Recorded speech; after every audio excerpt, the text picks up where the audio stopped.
আসসালামু আলাইকুম প্রিয় শিক্ষার্থী, আজ আমি তোমাদের জন্য নিয়ে এসেছি নতুন আরও একটি ভিডিও ক্লাস। এই ক্লাসের মাধ্যমে আমরা নবম দশম শ্রেণীর নতুন যে কবিতা যুক্ত হয়েছে সেখান থেকে একটি কবিতা নিয়ে আলোচনা করব। যদি তুমি এই কবিতাটি সম্পূর্ণভাবে দেখো, এই ভিডিও ক্লাসটি সম্পূর্ণভাবে দেখো, তাহলে তুমি অবশ্যই পুঙ্খানুপুঙ্খানুভাবে এই কবিতাটি বুঝতে পারবে এবং কবিতা থেকে যে প্রশ্নগুলো করা হয় সেই প্রশ্নগুলোর অ্যান্সার করতে পারবে। ওকে, তাহলে আমরা শুরু করতেছি আজকের কবিতা time you old gypsy man. এই কবিতাটির লেখক হচ্ছেন রাল্ফ হডসন। এখন আমরা কবিতাটি বাংলা অর্থ বোঝার চেষ্টা করব। চলো আমরা দেখি বাংলা অর্থটা কি। Time you old gypsy man. আচ্ছা, আমরা যদি শুরুতেই এই কবিতার সম্পর্কে ধারণা করে নিই যে এই জায়গায় জিপসি মানে যাযাবর। দেখো, এই জায়গায় একটা ওয়ার্ড ব্যবহার করা হয়েছে জিপসি। টাইমকে বলা হচ্ছে টাইম, তুমি একটা ওল্ড জিপসি ম্যান, অর্থাৎ তুমি একটা বৃদ্ধ যাযাবর। এখানে কেন জিপসি বলা হলো, এটা যদি আমরা প্রথমেই বুঝে নিই তাহলে এই কবিতাটা অনেকাংশে বোঝা হয়ে যাবে।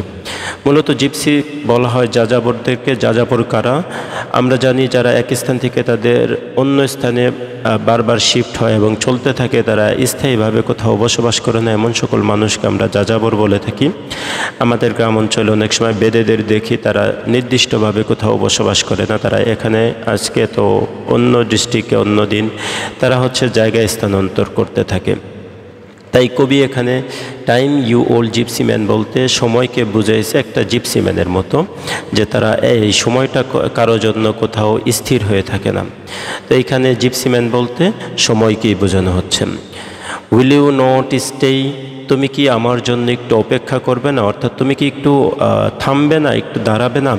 Put up your caravan. Put up মানে হচ্ছে স্টপ করা, পুট আপ মানে কি দাঁড়ানো, পুট আপ মানে কি দাঁড়ানো। Put up your caravan. Caravan মানে হচ্ছে গিয়ে ক্যারাভানই বলা হয়।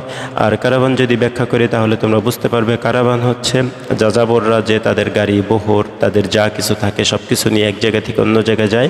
এই যে যাওয়ার যে ব্যবস্থাটা, বহরটা, তাদের চলমানতা, এই জিনিসটাকেই বলা হয় caravan. Just for a day, অর্থাৎ put up your caravan just for a day, অর্থাৎ তোমাদের এই বহরটাকে, ক্যারাভানের যে বহরটা আছে, তোমরা যে এক জায়গা থেকে অন্য জায়গায় চলে যাও, এই জিনিসটা একদিনের জন্য একটু দাঁড়াবে কি, এরকম বলা হচ্ছে যে একদিনের জন্য কি তোমরা একটু থামাবে এই তোমাদের যাত্রাটাকে, ভ্রমণটাকে।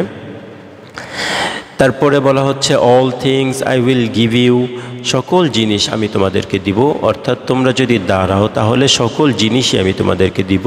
Will you be my guest, will you be my guest, অর্থাৎ এইখানে বলা হচ্ছে তুমি কি আমার গেস্ট হবে। গেস্ট মানে হচ্ছে লেগে অতিথি, অর্থাৎ ক্যারাভান যারা আছে, ওইখানে যারা লোকজন আছে, জিপসি ম্যান যারা আছে, তাদেরকে বলা হচ্ছে যে তোমরা কি আমার গেস্ট হবে, অতিথি হবে। বেলস ফর ইয়োর জিনেট, অর্থাৎ তারা যখন বহর নিয়ে, তাদের টাবু নিয়ে এক জায়গা থেকে অন্য জায়গায় যায়, তখন হচ্ছে তারা সাধারণত এটা ঘোড়াই করে বহন করে, তাদের টাবু, তারপরে তাদের জিনিসপত্র, এইসব কিছু ঘোড়াই করে বহন করে। তো ওইখানে বলা হচ্ছে যে তোমার যে ছোট ঘোড়াটা আছে, জিনেট মানে ছোট ঘোড়াটা আছে, ওই ঘোড়াটাকে আমি একটা বেল দিব, অর্থাৎ বেল দিব। তোমাদের যে ঘোড়াগুলো আছে সেই ঘোড়াগুলোকে কি করব আমরা, বেল দিব, অর্থাৎ ঘণ্টা দিব। অফ সিলভার দ্য বেস্ট, ওই বেলটা কিসের হবে, সিলভারের হবে, অর্থাৎ রূপার হবে, ঠিক আছে, রূপার বেল দিবে। সেটা বলা হচ্ছে যে তুমি যদি তোমার ঘোড়াটাকে থামাও, তোমরা যদি আমার একটু গেস্ট হও, তাহলে আমি কি করব, তোমাদের যে ছোট ছোট ঘোড়াগুলো আছে সেই ঘোড়াগুলোকে সর্বোত্তম মানের হচ্ছে লেগে বেল দিব। গোল্ড স্মিথ বলতে বোঝানো হচ্ছে স্বর্ণকার যারা, শ্যাল বিট ইউ, অর্থাৎ বিট মানে প্রহার করা মূলত। তাহলে তারা গোল্ড স্মিথ যারা আছে, স্বর্ণকার যারা আছে, তারা আমরা জানি যা কিছুই বানায়, হাতুড়ি, ছোট ছোট হাতুড়ি দিয়ে বাড়ি দেওয়ার মাধ্যমে সেগুলো বানায়, বিট করার মাধ্যমে বানায়। তাই এই জায়গায় বলা হচ্ছে goldsmith shall beat you, গোল্ড স্মিথরা বানিয়ে দিবে, বিট মানে তাহলে বানানো বলতে পারি, তোমাকে বানিয়ে দিবে আ গ্রেট গোল্ডেন রিং, একটা বড় মাপের স্বর্ণের রিং বানিয়ে দিবে, সোনার রিং বানিয়ে দিবে। তাহলে এইখানে হচ্ছে সময়কে কিছু লোভ দেখানো হচ্ছে, যে তুমি জিপসিম্যানদেরকে লোভ দেখানো হচ্ছে, যদি তোমরা থাকো, স্টে করো, তাহলে তোমাদেরকে কি কি দেওয়া হবে, এই জিনিসটা এই অংশের ভিতরে বলা হচ্ছে। পিকক্স শ্যাল বো টু ইউ, পিকক শব্দের অর্থ হচ্ছে ময়ূর, ঠিক আছে। তাহলে ময়ূরেরা শ্যাল বৌ মানে হচ্ছে তোমার মাথা নত করা বা অবনত করা। তাহলে টু ইউ তোমার প্রতি, অর্থাৎ যারা ময়ূর আছে তারা হচ্ছে কি করবে, তোমার প্রতি মাথা নত করবে, অর্থাৎ আমরা জানি মাথা নত করে সম্মান জানানোর জন্য। তাহলে এই লাইনে বোঝানো হচ্ছে যে ময়ূরেরা মাথা নত করে তোমাকে সম্মান জানাবে। Little boys Singh, little boys যারা আছে তারা গান গাবে, অর্থাৎ তোমাদের সম্মানে তারা গান গাবে। O and sweet girls will, O and sweet girls will, অর্থাৎ যারা মিষ্টি মেয়ে আছে তারা করবে ফেস্টুন।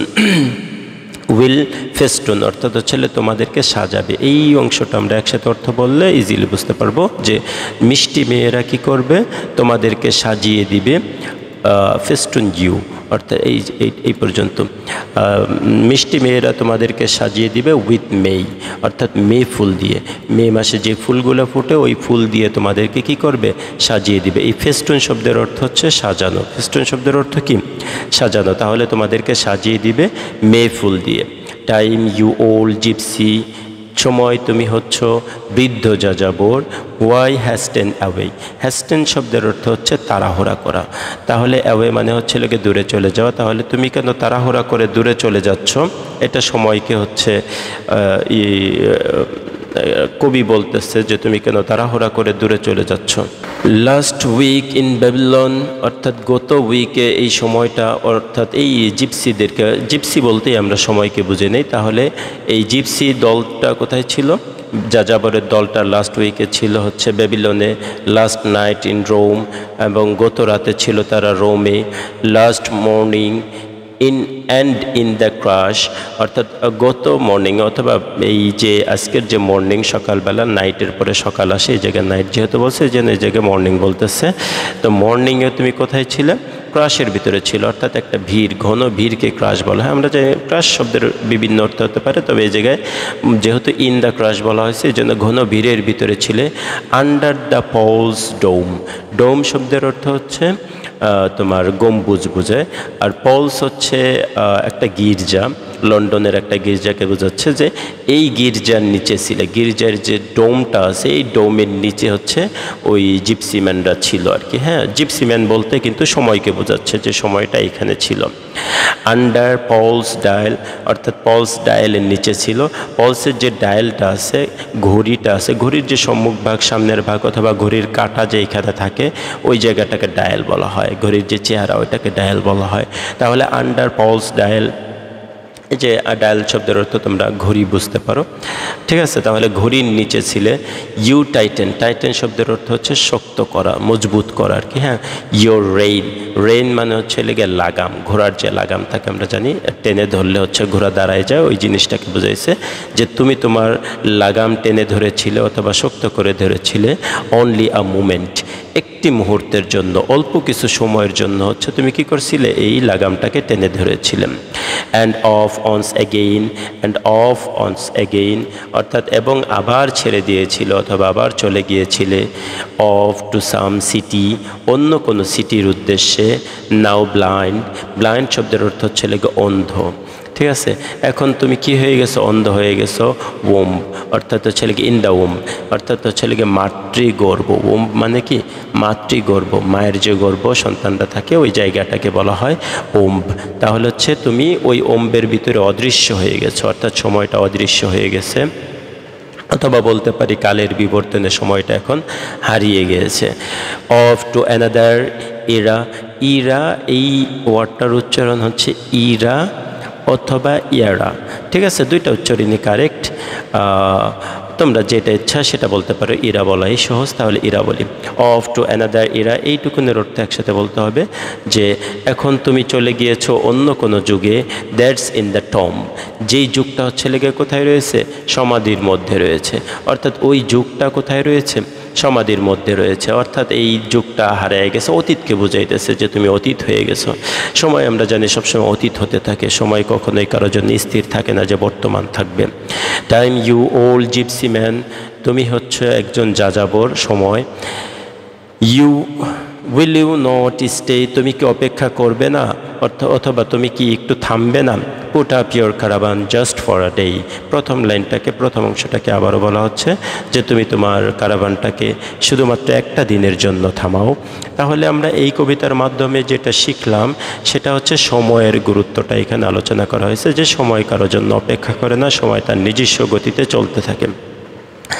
তো এই কবিতাটা যদি তোমার ভালো লাগে তাহলে অবশ্যই আমার চ্যানেলটি সাবস্ক্রাইব করবে, এবং হচ্ছে যারা ফেসবুক থেকে দেখতেছো আমার পেজটাকে ফলো দিবে। দেখো আমি তোমাদের জন্য এই যেই ভিডিও ক্লাসটা বানিয়েছি সেখানে হচ্ছে নিচে শব্দার্থ দিয়ে দিয়েছি। এইখান থেকে তোমরা চাইলে শব্দার্থ স্ক্রিনশট দিয়ে নিয়ে নিতে পারো, এবং হচ্ছে লাইন বাই লাইন অর্থ দেওয়া আছে। তোমরা চাইলে স্ক্রিনশট দিতে পারো, অথবা আমার এইখানে কমেন্ট করো, অথবা আমাকে মেসেজ দিতে পারো হোয়াটসঅ্যাপ, অথবা হচ্ছে হোয়াটসঅ্যাপে মেসেজ দিতে পারো। কমেন্ট করলেও হবে। তোমরা হচ্ছে যাদের পিডিএফ ফাইল লাগবে তারা পিডিএফ চাবা, তাহলে আশা করি আমি পিডিএফটা দিয়ে দিব। হ্যাঁ, তোমাদের যদি ভালো লাগবে, প্রত্যেকটা লাইন বাই লাইন অর্থ আমি যেভাবে বলেছি পড়িয়েছি সেভাবে এইখানে দেওয়া আছে, তো চাইলে পিডিএফটা নিয়ে নিতে পারো। আর সবচেয়ে বড় কথা হচ্ছে এরপরে সম্পূর্ণ কবিতার বাংলা অর্থ দিয়ে দেওয়া আছে সুন্দর সাবলীল ভাষায়, আর একদম শেষে হচ্ছে তোমাদের কবিতার মূল ভাবটা দিয়ে দেওয়া হয়েছে, যে এই কবিতার ভিতরে মূল ভাবটা আসলে কি সেই জিনিসটা এখানে দিয়ে দেওয়া হয়েছে।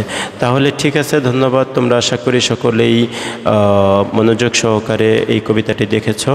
আজকের মতো এখানেই শেষ করছি। পরবর্তী ভিডিও ক্লাস দেখার আমন্ত্রণ জানাচ্ছি। ধন্যবাদ। আল্লাহ হাফেজ। আসসালামু আলাইকুম ওয়া রাহমাতুল্লাহ।